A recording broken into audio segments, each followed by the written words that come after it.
책을 통해 정치인의 삶과 발자취를 이야기하는 시간, 오유경의 인생책방. 오늘 함께할 주인공은요, 교실을 변화시킨 선생님에서 세상을 변화시키는 데 도전장을 내민 분입니다. 국민의힘 양금희 의원 모셨습니다. 자, 차렷! 차렷! 경례! 선생님 안녕하세요. 반갑습니다. 갑자기 예전 생각이 나요. 네. 아니, 그 교사 생활 10년 정도 하셨다 그랬는데, 네. 자, 문제 내겠습니다, 여러분. 어느 과목 교사 하셨을까요? 아이. 고등학교 교사 하셨는데. 딱 봐도 의원님은 네. 음악 쪽이십니다. 음악. 어떻게 생각하세요? 저는 딱 보니까 의원님이 네. 체육교사. 체육? 아니 운동신경이 의외로 이렇게 있어 보이시고 아, 또 진짜? 제 중학교 때 체육교사 선생님하고 굉장히 많이 좀 이렇게 흡사하신 느낌이 좀 있어요. 저는 외모로 봤을 때는 국어 선생님 같은 뭔가 맞아, 소설시 국어. 읽어주셨을 분 같지만 정치인이 되셨잖아요. 네. 그래서 아마 사회 선생님이나 사회. 우리 때는 국민윤리도 있었던 것 같은데 그쪽 아닐까라는 생각도 해봤는데 자, 어느 과목 교사하셨는지. 예. 제가 대학에서 전자공학을 전공해가지고요. 전자공학. 학교에서 학생들은 전산 과목을 가르쳤습니다. 아, 정말요? 우리 다 완전 틀렸네, 반전. 정말. 네. 오. 감사합니다. 제가 제일 못하는 학교 다닐 때 못한 과목이 체육이었어요.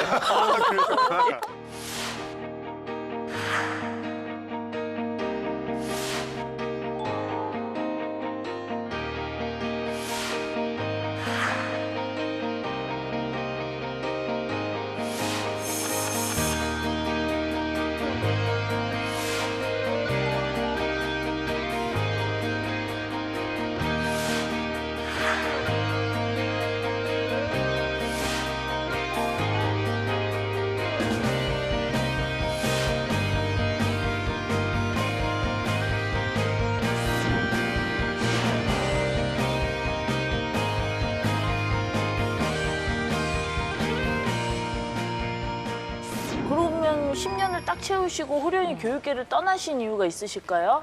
예. 이유가 있습니다. 대학을 졸업하고요. 네. 학생들을 가르쳤던 것은 제 고향인 대구였거든요. 대구에는 부모님들이 다 계셨어요. 그래서 시어머니, 친정어머니의 도움을 받아서 아들 둘을 양육을 하고 있었는데 남편이 이제 직장이 다른 지역으로 발령이 났어요.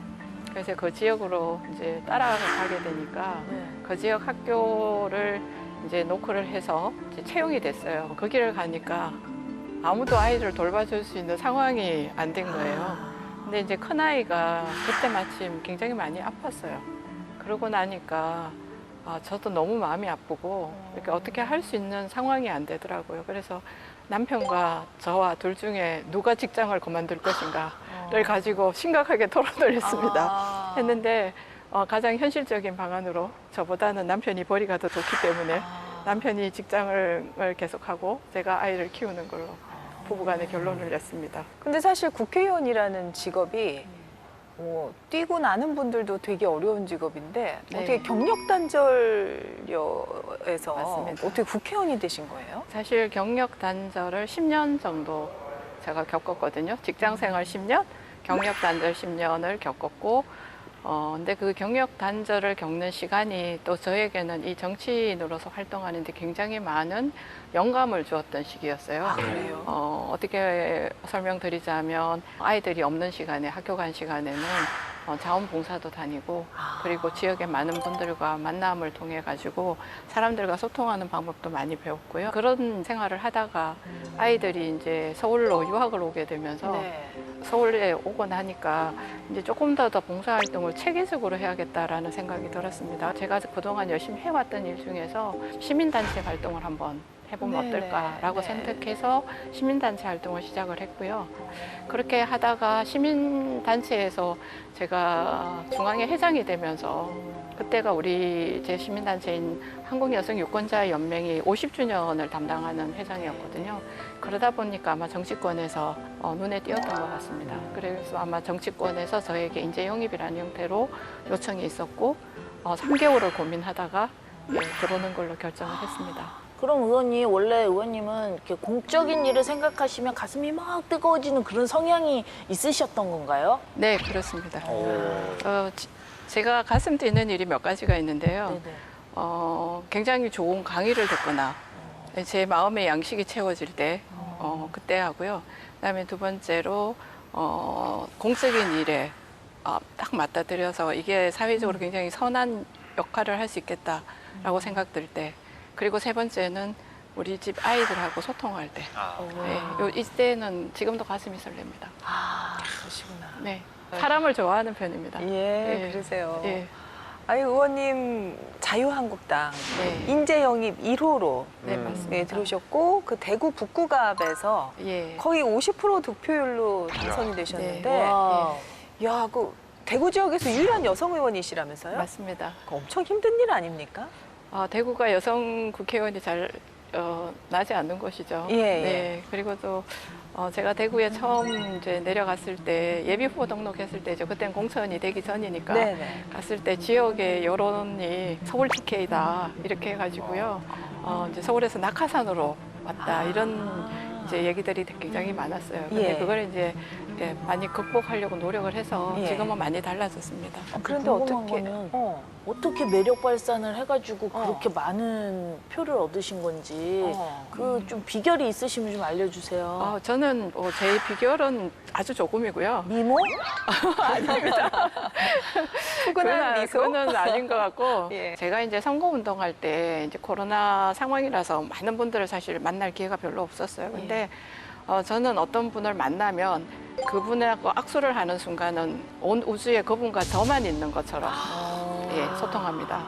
저는 저희 의원실에 누가 찾아오거나 할 때 그분하고 얘기하는 동안에는 그분하고 저하고만 있는 것처럼 항상 대합니다. 근데 그것이 제가 사람을 대하는 중요한 태도라고 생각하거든요. 의원님실에 놀러 가야겠습니다. 예. 관심 받고 싶습니다. 관심. 아니 그래서 이제 환영합니다. 의원님이 정치하는 마음이 연애하는 마음이랑 같다 이렇게 말씀하신 적이 있더라고요. 네. 지금도 유효하신가요? 그럼요. 사실은 국민들과 연애하는 거고 국가와 연애하는 게 저희 정치인들이라고 생각하거든요. 네네. 그래서 연애할 때는 항상 모든 관심을 받고 있잖아요. 지금 제 생활의 많은 부분을, 아주 많은 부분이 국가와 국민에게 항상 모든 생각이 머물러서 있고 그리고 그것을 생각하면 또 가슴 설레기도 하고요. 예, 그래서 저는 이게 연애하는 일 것 같다고 생각합니다. 이제 의원님과의 이제 이야기에서 뭔가 삶의 그런 모습들이 묻어나서 굉장히 저는 이렇게 따뜻한 기분을 느끼게 되는데요. 이 의원님이 인생책으로 선정하신 책은 빠밤. 야, 제가 이 말로 아나운서들이 원래 이런 말을 개소리에 가나요? 되게 잘 어울렸습니다. 아우 시원해. 잘하시는데 익숙해 보여요. 개소리. 아이고 참. 이 책을 저희가 딱 받았을 땐 제목이 굉장히 재밌어서 네. 일단 좋았고 무엇보다 얇아가지고. 좋았던 건 얇아서 좋았죠. 네, 너무 좋았어요. 네, 그런데 반전이 있었습니다. 그렇죠? 네, 그렇죠. 어떤 책입니까? 네, 이 원제는 on bullshit인데요. 네. 그러니까 영어로는 뭐 개소리에 대하여 혹은 헛소리에 대하여 뭐 네. 이렇게 번역을 해도 될 것 같습니다. 프린스턴 대학의 철학 교수인 프랭크 퍼트가 쓴 짧은 책인데요. 네. 2005년에 원래는 출간이 됐습니다. 네, 정말 짧아서 우와 편하게 읽겠지라고 했는데 네. 막상 읽어보면 꽤 깜놀이요. 묵직한 와. 뭔가 깊이가 있는 책입니다. 아우 어려웠어요. 그렇죠. 사실 진짜 제일 어려운 책 몇 손가락에 꼽는 책. 저는 얼마나 어렵겠습니까. 예. 그래도 얇아서 좋았죠. 좋았다 반전이었어요. 네. 개소리라는 말이 그러니까 우리가 쓸데없이 하는 말들 그러니까 이게 뭐 단순히 농담 같은 것이 아니라 정말 진실 자체를 무화시키는 그런 언설들에 대해서 그게 왜 사회적으로 문제가 되는지 또 이러한 언어라고 하는 것이 우리 생활에 어떠한 중요성을 갖는지에 대해서 꽤 심도 있게 서술한 책입니다. 그렇군요. 네. 의원님 어떻게 이 책이 인생책이 되셨어요?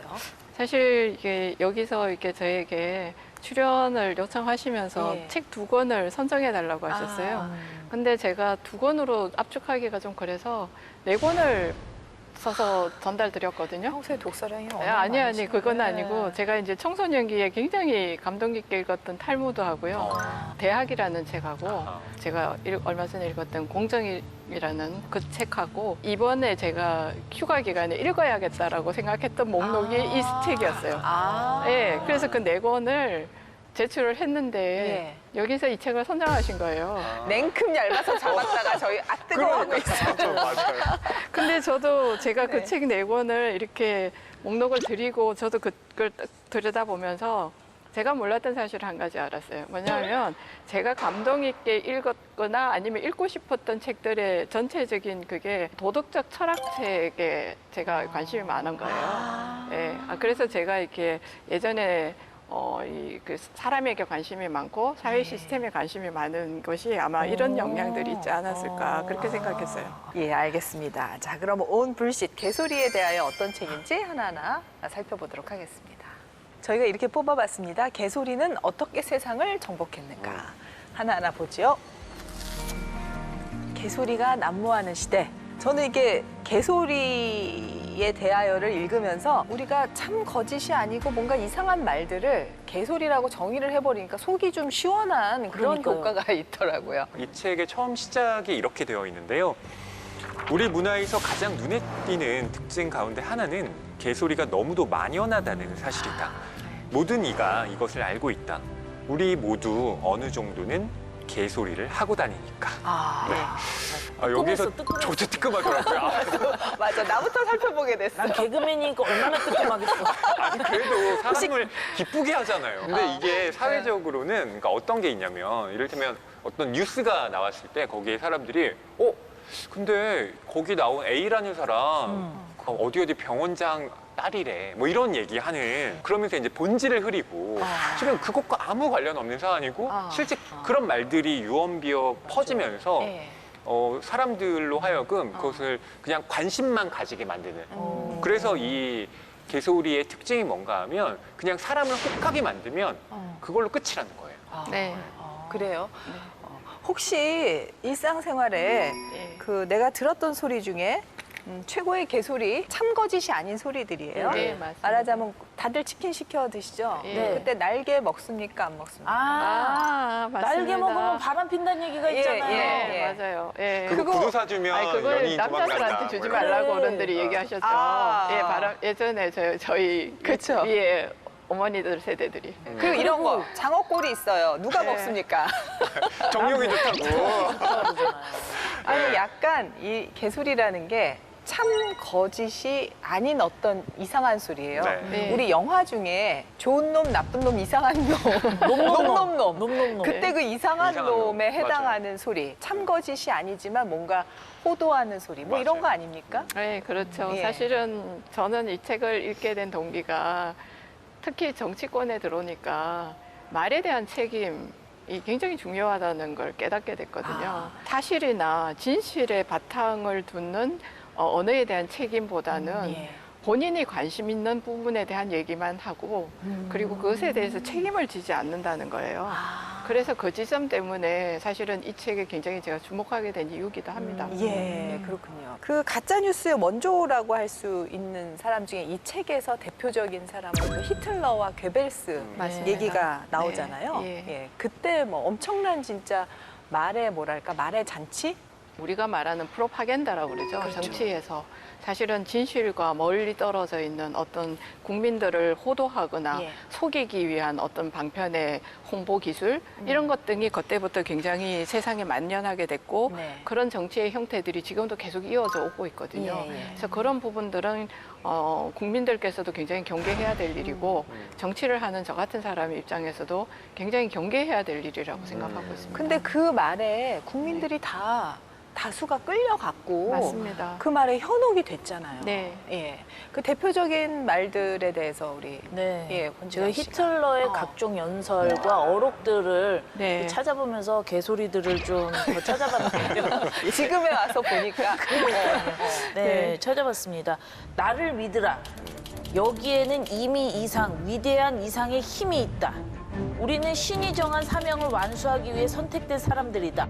순종이라면 버틸 수 있는 경우에도 잡종이면 버틸 수 없는 경우가 무수히 존재한다. 게르만 민족의 순혈주의 그렇죠. 그런 걸. 사실 오히려 잡종이 더 강한 건데 이거 말도 안 되는 그러니까 거죠. 지금에 와서 사회에서는 다양성을 굉장히 추구하잖아요. 그렇죠. 그리고 유전적으로도 다양성이 있을 때 사실 좋은 진화가 이루어진다고 얘기하거든요. 예. 근데 이제 완전히 반대되는 얘기를 맞아요. 아주 힘있게 주장한 거죠. 근데 그 당시에는 그 소리에 독일 국민들이 제일 많은 국민들이 다 이렇게 설득이 막 돼서. 설득이 돼서 그 사회로 그냥 집중적으로 특히 전체주의 국가로 갈 때 그런 현상들이 많이 일어납니다. 예. 우리도 그런 역사를 경험한 적이 있잖아요. 왜 일본에 관동 대지진이 일어났을 때 네. 거기 살고 있던 조선인들이 우물에 독을 풀었다.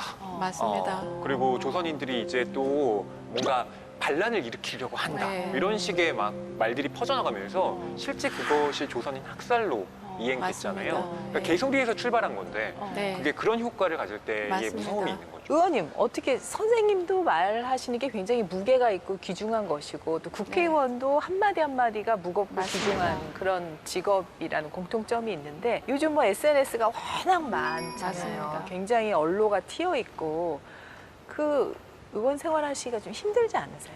특히 제가 언론중재법에 대한 걸 보면서 그런 생각을 굉장히 많이 하게 됩니다.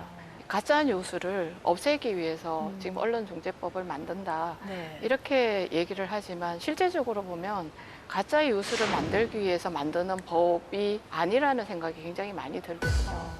그래서 가짜 뉴스라고 하는 거는 없어져야 되고 네. 그 부분은 정화되어야 된다고 예, 생각을 예. 합니다. 근데 그 방법이 뭐냐 하는 부분에 대한 거 그리고 어떻게 법을 만들면 좀 더 효율적으로 할 수 있을까 하는 부분에 대한 고민들은 사실 우리가 이렇게 오픈해서 마음을 열고 이야기를 하고 합의점을 찾아가는 과정들이 저는 필요하지 않을까 그런 생각을 하고 있습니다. 가짜뉴스의 심각성은 느끼지만 방법론에 있어서는 네. 부작용이 많을 예, 것이다라고 많을 보시는 것이다라고 거고. 저는 예측하는 거고 예. 모든 정책이 목적만 좋다고 해서 결과물이 좋지는 않습니다. 그렇죠. 그냥 어떤 한 가지 이렇게 프레임을 딱 정해놓고 그 네. 프레임 안에 들어가지 않으면 다 잘못된 거고 이 안에 들어온 것만이 옳은 것이다. 이렇게 재단하고 판단하기 시작하면 그때부터는 갈등이 시작되는 거고 그리고 문제 해결에 도움이 안 된다고 저는 보거든요. 뭔가 국회에서 막 얘기하시다가 참거짓이 아닌 이상한 말이 나오면 의원님 이걸 들으세요. 계속 해야지. 가르쳐 주셨어요. 좋은데요? 본회의장에서 이걸 들까요? 들으세요. 의원님 사실 지금 우리 국회에 네. 300명 21대 300명 여성 의원이 어느 정도 되는 건가요? 여성 의원의 비율이 19%입니다. 아, 네. 지난 회기보다 좀 떨어진 건가요? 어떻습니까? 아니에요. 지난 회기는 17%였어요. 아, 좀 그러니까 올라갔어요. 2% 늘었어요. 지금도 30% 할당제가 있지 않나요? 할당제는 아니고요. 권유사항입니다. 권고. 예, 공천을 할 때 30%를 공천을 권유하는 법이 있습니다. 이게 여성 정치 대표성 확대를 위한 3법 개정안을 네. 발표하셨다고 하는데 이 내용이 그 내용이신가요? 네, 그 내용입니다. 우선 세 가지 법을 고쳐야 되거든요. 예. 공직선거법이라고 하는데 공직선거법을 이제 지금 권고사항으로 되어 있는 거를 강제사항으로 바꾸는 거고요. 정당법에 공천을 할 때 반드시 하도록 만들어야 되는 게 있고 그다음에 정치자금법이라고 해서 여성 정치인들을 그렇게 하지 않았을 때 어떤 페널티를 주거나 아니면 또 여성 정치인을 키우기 위해서 정치 자금을 조금 더 뭐 배려를 한다든지 하는데 지금 현재는 국민 1인당 100건씩인가 아마 돼 있을 거예요. 이거를 좀 현실적으로 물가까지 생각해서 한 200원 정도로 올렸으면 좋겠다고 생각하고 있습니다. 네. 개소리는 어떻게 세상을 정복했는가? 계속 다음 차트 넘어가겠습니다. 개소리는 거짓말보다 위험하다? 진영 씨. 거짓말 중에 진짜 안 좋은 거짓말 새빨간 거짓말이라고 오랜만에 해보네. 새빨간 거짓말이라. 그거하고 완전 개소리하고 두 개 중에 뭐가 위험할까요? 그것도 거짓말이 나쁜 거 아닌가요? 개소리는 거짓말은 아니지 않을까? 그렇죠. 그러니까 저는 거짓말이 더 위험한 것 같은데. 더 나쁠 것 같긴 해요. 거짓말은 나쁜 거죠. 그럼요, 거짓말은 나쁜 거니까요. 근데 저는 그렇게 생각하지 않아요. 예? 거짓말은 정명할 수가 있어요. 거짓이라는 걸. 예. 진실을 바탕으로 해서 이건 거짓이다라고 정명하면 예. 사실 사회적으로 문제가 되지 않아요. 어. 근데 개소리는 사실 정명할 방법이 별로 없어요. 아. 그렇기 때문에 그것이 가지는 확대 재생산되는 파급력이 굉장히 큰 겁니다. 아. 그러고 보면 나쁘다가 아니라 위험하다라는 예. 말로 표현하는 게 뭔가 함정이 있는 거 아니에요? 그러니까 이 프랭크퍼트가 철학자잖아요. 네. 근데 철학자들은 늘 진리에 관심이 많습니다. 아. 진리라는 게 참 중요한 예. 가치를 갖고 있는 건데 거짓말을 하는 사람들은 적어도 진리가 뭔지는 안다는 거죠. 그러니까 이 사람들이 진리에 대한 어떤 관심은 있는 사람들이에요. 예. 근데 개소리를 하는 사람들은 아니면 말고 뭐 네, 맞아요. 아니면 유명해지니까. 말고. 아니 네. 말고 예. 아무런 관심도 두지 않는 사람들인 거예요. 그러니까 이런 말들이 이제 퍼져나가기 시작하면 그리고 사람들이 거기에 동조하기 시작하면 세상은 굉장히 위험해진다는 거죠. 맞습니다. 실제 그런 위험한 세상을 우리가 미국 사회에서 본 적이 있잖아요. 이쯤에서 생각나는 인물이 있는데 이 책에도 나와요. 네. 트럼프 대통령. 맞습니다. 미국 사회에서도 그분의 막말 때문에 굉장히 대단했죠. 사회가 네. 힘들었던, 그쵸? 예, 제가 좀 맞습니다. 모아서 취합을 좀 해봤거든요. 아, 그래요? 예. 네. 2015년 6월 대선 출마를 선언하는 자리에서 위대한 미국을 만들겠다며 멕시코 이민자들을 미국으로 마약과 범죄를 가져오는 성폭행범들로 지칭을 맞습니다. 했고요. 그 이후 2001년 9.11 테러 때 많은 미국 내 아랍인들이 환호했다는 근거 없는 발언을 하셨습니다. 네, 트위터에서는 살해된 백인들 중 81%가 흑인에게 당했다는 한 히틀러 추종자의 가짜 통계를 리트윗했다가 개망신을 당하기도 했습니다. 이 정도면 뭐 개소리 맞는 거죠, 의원님? 네, 맞습니다. 예. 사실 그때 아마 트럼프 대통령은 본인의 지지 세력을 결집하기 위해서 네. 소수 인종의 사람들을 개소리로 평가절하를 하고 국가에 전혀 도움이 안 되는 사람 집단으로 매도를 한 거죠. 하는데 사실 이 책 자체가 굉장히 새롭게 주목받게 된 이유 자체가요. 네. 트럼프 대통령이 그러함에도 대통령으로 당선이 되면서 미국 사회가 굉장히 충격을 받은 거예요. 아. 네, 그러면서 이 책에 주목하게 된 것 같아요. 사실 그때 굉장히 이 책이 많이 널리 알려졌거든요. 아니, 그래서 이 어려운 책이 베스트셀러 1위라고 해가지고. 네, 네, 야, 미국 사람들이 이 어려운 책들을 이렇게 많이 읽었나 그랬는데 네. 다 답답하고 쌓인 게 있으니까 이 책을 통해서 좀 풀었군요. 예, 그러니까 저희들도 어떨 때 보면은 이게 충격적인 일을 당하면 그 원인을 찾고 그렇죠. 싶잖아요. 해석을 하고 싶죠. 예, 예. 그게 일환이었던 것 같아요. 예. 그러면 이제 개소리가 그러면 결국 거짓말보다 위험하다. 그렇죠. 예. 아니 그러면은 이제 트럼프가 사실은 당시에 그 백인 노동자층의 맞습니다. 유권자의 마음을 결국은 잡기 위해서 그 예, 표를 잡기 표를 위해서 잡기 위해서 참거짓이 아니고 막 던졌던 그렇죠. 그런 예. 말들인데 그게 사회를 굉장히 갈등 구조로 빠뜨렸죠. 근데 어떻게 성공했다고 봐야 되는 거 아니에요? 본인의 정치적 목적은 성공했지만 네. 그 미국이라는 공동체에 입힌 그 상흔은 예. 지금도 남아 있었습니다. 트럼프는 상관없었을 수도 있잖아요. 그러니까 타격이- 그분은 네. 좋은 정치가가 아니죠. 아니 근데 우리는 왜 당할까? 그러니까 미국 사람들도 어떻게 보면은 일정 기간 동안은 그런 트럼프의 그런 막말에도 불구하고 지지했었던 거잖아요. 네, 많은 맞습니다. 분들이 네. 이런 전략을 그러면 다른 분들도 쓸 수 있잖아요. 지금 현재 정치권에도 이런 전략들이 먹히고 있죠. 갈라치기 하는 거. 어. 국민들의 입장에서 보면 네. 저 정치인이 하는 말이 개소리인지 아니면 정말 국민 공동체 전체를 발전하는 방향으로 이끌어 나가기 예. 위한 소리인지를 분별하고 판단하는 그러한 어떤 눈으로 그 말을 한 번쯤은 다시 생각해보는 그러한 습관을 들이는 게 굉장히 중요할 거라고 생각합니다. 그런 것까지 구별을 할 수 있다면 우리가 그런 네. 눈을 가진다면 훨씬 좋은 네. 정치인을 우리가 선택할 수 있을 것 같아요. 그럼요. 좋은 정치인을 선택할 수도 있지만 가장 큰 목적은 공동체가 훨씬 더 선진화되고 좋은 공동체가 된다는 거예요. 네. 이 책에서 나온 구절 중에 의원님이 좀 같이 나누고 싶은 구절이 있으면 좀 예. 읽어주세요. 제가 이 책에 보면은요, 58쪽에 있는데요. 거짓말을 하는 사람은 진리에 반응한다. 그리고 그는 그만큼 진리를 존중하는 셈이다. 정직한 사람이 말할 때 그는 오직 자신이 참이라고 믿는 바를 말한다. 거짓말쟁이는 이에 상응하는 자신의 발언이 거짓이라고 여기는 것이 필수 불가결하다. 그렇지만 개소리쟁이는 이 모든 것이 무효다.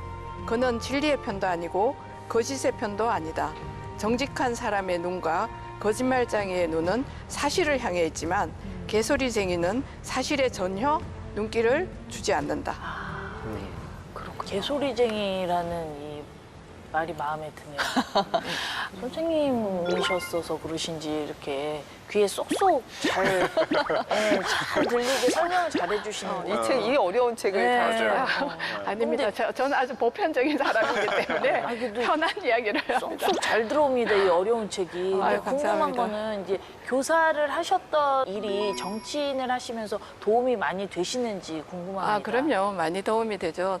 교사와 정치인의 가장 비슷한 점이라면 네. 가장 중요한 게 결국은 소통이거든요. 제가 국민과 소통하는 거, 학생과 소통하는 거, 그런 걸 통해서 학생들에게 좋은 걸 가르치고 학생들은 세상을 살아가는 방법을 배우는 것처럼 저도 우리 국민들에게 좋은 법을 만들고 이렇게 국가 시스템을 만들어 가겠습니다라고 하는 거를 같이 고민하고 생각을 나누는 일을 하는 거죠. 지역구가 대구 북구 갑이시잖아요. 네. 제가 그 경북대 근처 막창골목에서 예, 되게 맛있게, 유명해요. 예, 맛있게 먹었던 기억이 나는데 북구갑에 오래 사셨어요? 그렇지는 않아요. 제가 태어나긴 대구에서 태어났는데 제 본적은 남구고요. 예, 그런데 대구 북구갑을 선택한 데는 몇 가지 이유가 있습니다. 제가 거기가 지역구인 경북대학교를 졸업을 했고요. 네. 근데 그 지역을 갈 때마다 느낀 게 경북대학교 부구는 제가 학교 다닐 때나 지금이나 별로 변화가 없어요. 그래서 이건 좀 새로운 변화가 필요하겠다 이런 생각을 하면서 할 일이 많은 곳에 가고 싶었어요. 그래서 그럼 북구갑을 갔어요. 의원님이 이제 지역구를 위해서 대표적으로 하고 싶은 일이 어떤 건지 좀 얘기해 주세요. 하고 싶었던 일 중에 작년 12월 말로 2가지가 이미 완성이 됐어요. 벌써요? 네, 제가 굉장히 행복하게 생각하는 부분인데요. 네. 엑스코선이라고 해서 예. 저희 지역을 통과하는 그 지상철이죠. 네네. 예, 저희 주민들께서 되게 바라는 사항인데 오랫동안 안 됐어요. 예. 근데 작년에 12월에 예타가 통과됐어요. 와. 그래서 그게 지금 실시 설계에 들어갔거든요. 네. 예, 그러면서 이제 공청회를 올해 아마 하게 될 것 같아요. 이제 역사 세우는 문제 때문에. 네네. 그래서 일단 그게 하나가 해결됐고요. 그리고 옛날 경북도청이 있었던 자리, 그거를 도청 후적지라고 하죠. 예. 그 후적지가 굉장히 중요한 저희 이 지역구에서는 위치에 자리 잡고 있어요.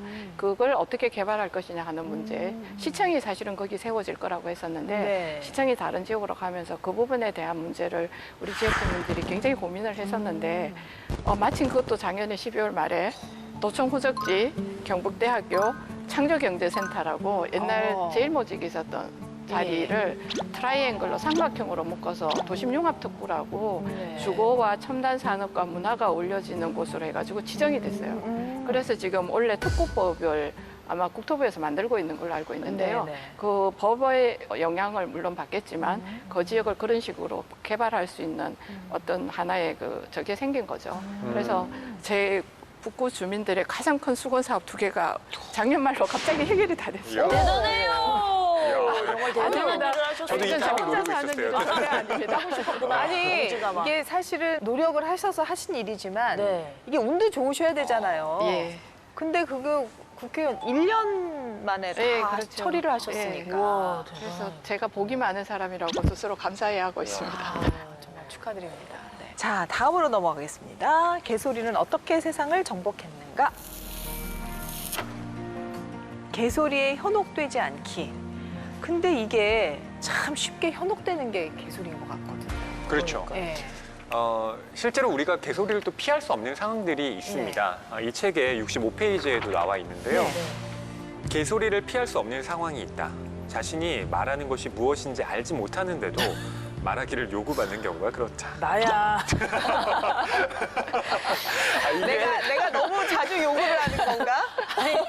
등에서 땀이 나네. 내 얘기 같아가지고요. 그렇죠. 이럴 때도 있다고요. 그러니까 자기가 가지고 있는 지식이 이미 한계에 봉착했는데 네. 그것 이상의 발화를 요구받을 때 네. 그때 이제 개소리가 난무하게 된다. 사실 공인이신 분들 중에 네, 맞아요. 그런 경우 많을 것 같아요. 특히 의원님들은 뭐든지 알아야 되잖아요. 뭐 지역구 현안이든 뭐 관련된 거든 막 기자들이 만약에 물어보거나 네. 국민들이 막 물어봐요. 어떻게 하십니까? 아, 저도 잘 모르는 부분을 예. 얘기하실 때가 있어요.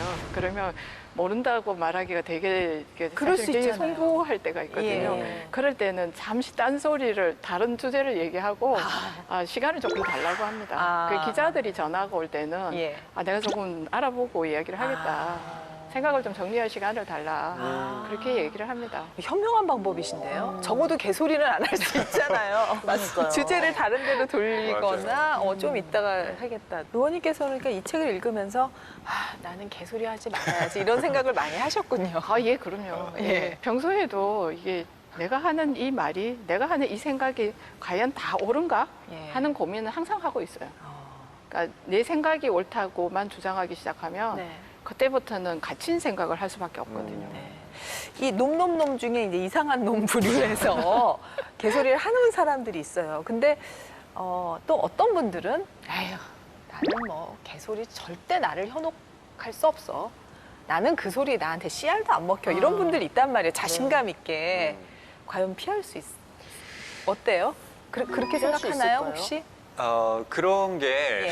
피할 수 있다라고 생각을 하지만 나는 나한테는 안 통해. 그런 개소리는 그런 안 사람들이 통해. 오히려 더 사기 잘 당하는 거 알죠? 맞아요. 예, 맞아요. 네, 왜냐하면 자기 신념이 워낙 그러니까 어. 나는 냉철해. 나는 뭐 네네네. 그런 거에 안 속아라고 하지만 의외의 허점이 많고 그리고 어. 사람이 계속 여기저기서 이제 그런 소리가 들리기 시작하면 네.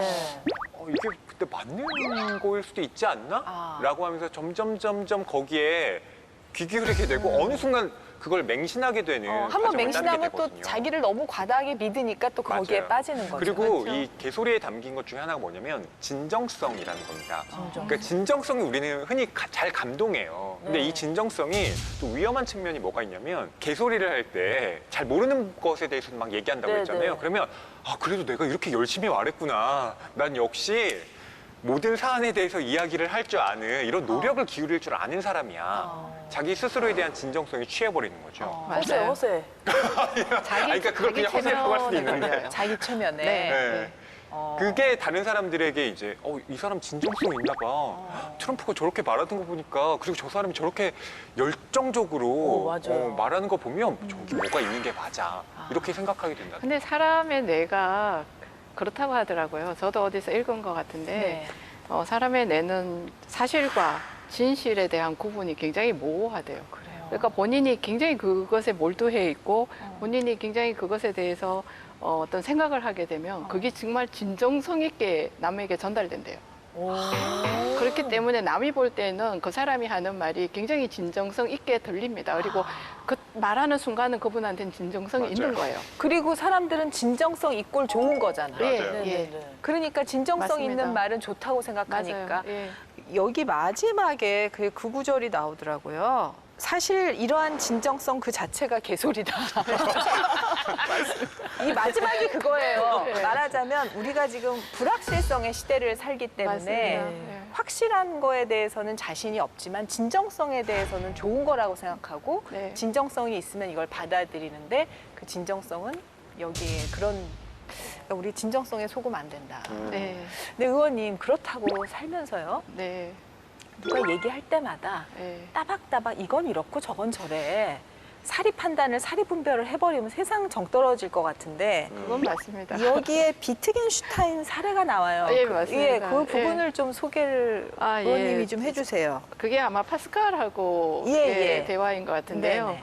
편도선 수술을 했는데 네. 편도선 수술하고 난 다음에 친구가 놀러 왔을 때 자기가 개가 차에 치인 것 같다라고 표현을 하셨던 것 같아요. 그랬더니 그 친구분이 그것에 네가 개도 아닌데 어떻게 그 기분을 아냐고 바로 대놓고 이제 찌른 거죠. 예, 그렇게 얘기하니까 굉장히 말한 사람이 무한해지잖아요. 그쵸, 그쵸. 예, 그 부분을 우리가 들여다보면 사실 우리 그런 사람 너무 매력이 없죠. 그렇죠. 예, 나는 이제 우리가 보통 얘기할 때 개그맨이시니까 네, 또 잘 웃자고. 아시겠지만 웃자고 한 얘기를 죽자고 그렇죠. 그렇게 얘기도 하고 야 네. 예능으로 했는데 너 다큐로 치니? 약간 맞아요. 이런 맞습니다. 얘기도 네. 하고. 그럴 때 정말 난감하죠. 예, 근데 뭐 우리가 일상생활에서 많이 하는 개소리들 중에서 어떻게 말하면 그냥 이 사회 전체를 혼탁하게 하지 않는 그러한 문제에 대한 개소리는 우리는 그냥 즐겁게 얘기하고 유머로 받아들이면서 넘어갈 수 있어야 된다고 생각해요. 그러면 정말 중요한 우리 의원님께서는 정치권에 계시니까 네. 정치권의 개소리에 현혹되지 않기 위한 뭐 시민에게 방법을 주신다면 뭐가 있을까요? 그 굉장히 어려운 질문이신데요. 네. 제 스스로도 개소리를 제대로 극복하고 살고 있지 못하다고 스스로 생각하고 있기 때문에 네. 우리 사회에서 최준석 교수님이 굉장히 울림이 큰 예. 건너가기. 예, 예. 그러니까 건너간다는 게 불교에서는 지혜의 세상으로 가는 거를 말하는 거거든요. 예. 그러니까 생각하는 힘. 한 번 더 생각하고 사유하는, 그러니까 우리가 생각의 건육이라는 얘기를 많이 하는데요. 그걸 좀 키울 필요성이 있지 않을까. 상대가 하는 얘기를 우리가 한 번쯤은 곰곰이 씹어보고, 그 다음에 다른 사람들의 얘기도 충분히 들어보고, 그래서 판단할 수 있는 판단의 여유를 조금 갖자. 그러니까 그 말하는 그 순간에 모든 걸 판단하지 말고 판단도 조금씩 유예해가면서 우리가 약간의 버퍼, 완충지대를 만들어가는 것이 저는 극복할 수 있는 좋은 방법이 아닐까 그렇게 생각합니다. 예. 의원님 상임위원회 2개나 하시더라고요. 예, 맞습니다. 야. 아유, 그 하나 바쁘실 하기도 텐데. 벅차다고들 하시는 걸 어떻게 2개씩 어떤 거 근데 상임위는 2개인데요. 예. 부처는 또 3개예요. 그러니까 제가 하는 중기위원회가 네. 산업통상자원벤처부 하나 하고요. 네. 그다음에 하나는 중소벤처기업부 하나 하고 네. 그다음에 여성가족이니까 여성가족부 하고 그러니까 부처를 3개를 하기 때문에 사실은 저는 괜찮은데요. 네. 저희 비서진들이 엄청 부담스러울 겁니다. 이 바쁜 시간 쪼개서 여기 와주셔갖고 너무 감사해요. 제가 봤을 때 이 프로그램 굉장히 편안하고요. 예. 그리고 또 잠시 이런 시간을 갖는다는 거는 개인적으로도 굉장히 행복한 시간인 것 같습니다. 생각을 정리하실 예, 수도 예, 있다고 맞습니다. 하시더라고요. 의원님 국회의원 양금이에게는 앞으로 어떤 수식어가 붙었으면 좋겠다. 저희 지역에 가서도 많은 유권자들을 만나면 네. 국회의원 같지 않다라는 말씀을 많이 하시거든요. 그게 아마 제가 가지는 편안함 때문일 거라고 생각하고요. 네. 그래서 우리 국민들께 좀 편안하게 다가가는 사람이고 싶고요. 네. 그다음에 또 저를 만나서 많은 이야기를 나누고 대화를 나누면서 세상의 어려움에 대한 힐링이 좀 되셨으면 좋겠어요. 그래서 세상 살아가는 이야기를 함께 나눌 수 있는 그런 정치인이 되고 싶습니다. 그리고 뭔가 멘토로 삼아도 너무 좋을 네. 것 같은 아, 그런 분. 그 정도는 알맹이는 아닙니다. 얘기만 하실 거 같아요. 엄청 부족한 사람입니다. 힐링 금이. 힐링금이. 어떻게 권진영 씨는 오늘 시간 어땠어요? 오늘 이렇게 의원님 만나보니까 음식계에는 장금이가 있다면 정치인으로서는 우리 양금이가 있다. 천재야. 천재야. 우리 의원님과 이렇게 대화를 나눠보니까 이 말하는데도 뭔가 좀 개소리를 안 하고 생각을 하면서 해야겠다는 그런 생각을 하게 되면서 의원님이 하시는 말씀은 왠지 믿어도 될 것 같다. 아닙니다. 저도 개소리를 하는 사람입니다. 그게 진실입니다. 그런 생각이 듭니다. 우리 국민들을 위해서 계속 네. 이렇게 힘써주셨으면 좋겠습니다. 네, 감사합니다. 양금이 화이팅! 양금이 화이팅! 고맙습니다. 자, 이 책. 네. 예, 개소리에 관하여 한 줄 평 좀 부탁드릴게요. 이렇게 하겠습니다. 아는 척이 개소리를 부른다. 그렇네. 아 진짜 웬일이야. 저도 아는 척 살인입니다. 조금 하려고요. 개소리 좀. 모든 책에 기다리겠어요. 대해서 하시려니까 힘드시죠? 그러니까요. 늘. 네. 의원님, 이제 오늘 또 시청자분들께 네. 하고 싶은 말씀 있으시면 해주세요. 가을이 깊어가고 있습니다. 한 해를 잘 마무리하시고 우리 아름다운 대한민국의 산하 또 한 번씩 다녀보시고 그리고 저희들과 함께 내년에 어떤 대통령을 뽑는 것이 대한민국을 위해서 더 좋은 선택인가를 개소리에 현혹되지 마시고 고민해 주시기 바랍니다. 고맙습니다. 네. 이렇게 개소리란 말을 공공연하게 하는 게 굉장히 좀 독특한 경험이네요. 예. 하여튼 오늘 이 시간 저희에게 굉장히 어떻게 보면은 좋은 분별력을 길러준 좋은 시간이 됐다는 생각이 들고요. 또 우리가 믿을 만한 정치인 한 명을 얻었다. 네. 이런 생각이 듭니다. 오유경의 인생 책방에 나와주신 힐링 금이 감사합니다. 네, 고맙습니다. 감사합니다. 감사합니다.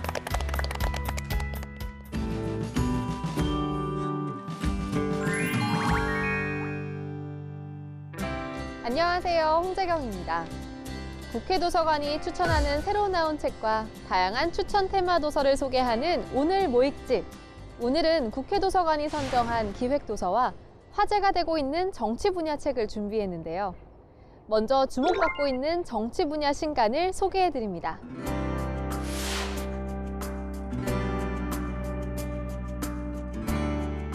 첫 번째 책은 자본주의가 중심인 미국에서 최근 주목받고 있는 사회주의 정치와 운동에 주목한 책, 미국의 사회주의 선언입니다.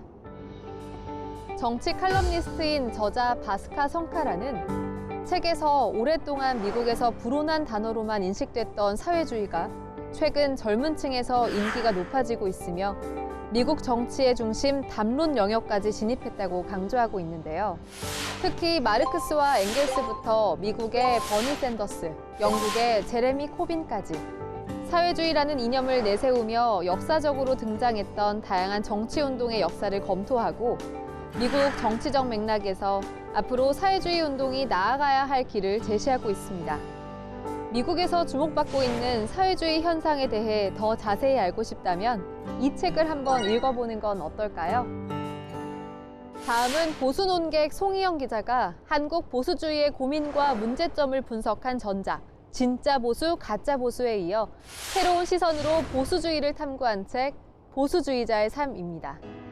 책에서는 대표적인 보수 이론가인 에드먼드 버크와 보수 종교 지도자 빌리 그레이엄을 비롯해 보수 정치인인 마거릿 대처, 로널드 레이건, 박정희 등 다양한 보수주의자의 모습을 소개하고 있는데요.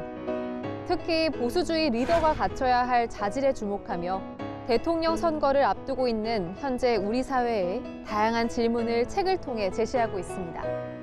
우리 시대의 보수주의자 10명의 삶을 통해 보수주의가 가야 할 길을 더욱 자세히 살펴보고 싶은 분들에게 이 책을 추천합니다. 다음은 국회 도서관이 특별한 주제를 선정해 엄선한 기획도서 책들을 만나보는 시간인데요. 이번에는 플랫폼의 시대란 주제로 비대면 시대에 확산되고 있는 플랫폼에 대해 탐구한 책들을 준비했습니다.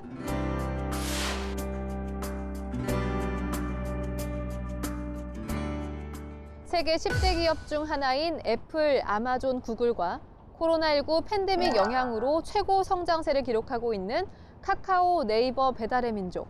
이 기업들의 공통점은 무엇일까요? 바로 독자적인 플랫폼 생태계를 구축하고 이를 바탕으로 성장한 기업인데요. 책 플랫폼 비즈니스의 모든 것은 MIT 경영대학원 마이클 쿠스마노 교수와 하버드대학교 경영대학원 데이비드 요피 교수 등 세계 최고의 플랫폼 전문가들이 모여 이러한 기업들을 30여 년간 연구한 성과를 집대성한 책입니다. 이러한 기업의 플랫폼은 어떻게 경제시장과 우리의 일상을 지배하는가라는 질문을 시작으로 플랫폼 비즈니스를 시작하기 위한 단계별 필수 전략부터 플랫폼의 위력을 극대화하는 4가지 방법까지 구체적으로 소개하고 있습니다. 앞으로의 성장이 더욱 기대되는 플랫폼 비즈니스의 핵심 전략이 궁금하다면 이 책 플랫폼 비즈니스의 모든 것을 읽어보는 건 어떨까요? 다음은 세상에 공짜 점심은 없다고 말한 미국 경제학자 밀턴 프리드먼의 의견을 반박하며 플랫폼 경제에는 공짜 점심이 있다고 강조하며 플랫폼 경제를 알기 쉽게 소개하는 책입니다. 책에서는 네트워크에 연결된 경제가 전통 경제와는 어떻게 다른지, 네트워크가 만들어낸 새로운 권력은 어떻게 작동하는지와 같이 정보와 데이터가 우리 경제를 어떻게 바꿔 나가는지에 대해 알기 쉽게 소개하고 있는데요. 네트워크 역사와 더 나아가 플랫폼 기업이 가진 양면성에 대해 더 자세히 알고 싶은 분께 플랫폼 경제와 공짜 점심 책을 추천드립니다. 다음은 플랫폼에 대한 올바른 정의와 성공하는 플랫폼 기업이 갖추어야 할 조건에 대해 소개하는 책 플랫폼의 생각법 2.0입니다. 국내 플랫폼 기업의 시작과 성장을 이끌어온 가천대학교 경영대학 이승훈 교수는 책을 통해 양면 시장 지향, 개방을 통한 거대화, 그리고 본질 가치의 추구라는 플랫폼의 3가지 특징을 강조하며 어떠한 전략으로 한국의 플랫폼 기업들이 성장해 왔는지 실무 경험을 토대로 자세히 소개하고 있습니다. 진정한 플랫폼 기업은 무엇으로 만들어지는지, 플랫폼 기업만의 지속 가능한 가치 창출법은 무엇인지에 대해 더욱 알고 싶다면 이 책 플랫폼의 생각법 2.0을 읽어보시는 건 어떨까요? 자세한 책 내용은 국회도서관 홈페이지에서, 다시 보기는 국회방송 홈페이지에서 다시 보실 수 있습니다. 저는 다음 주에 새로운 책으로 돌아올게요.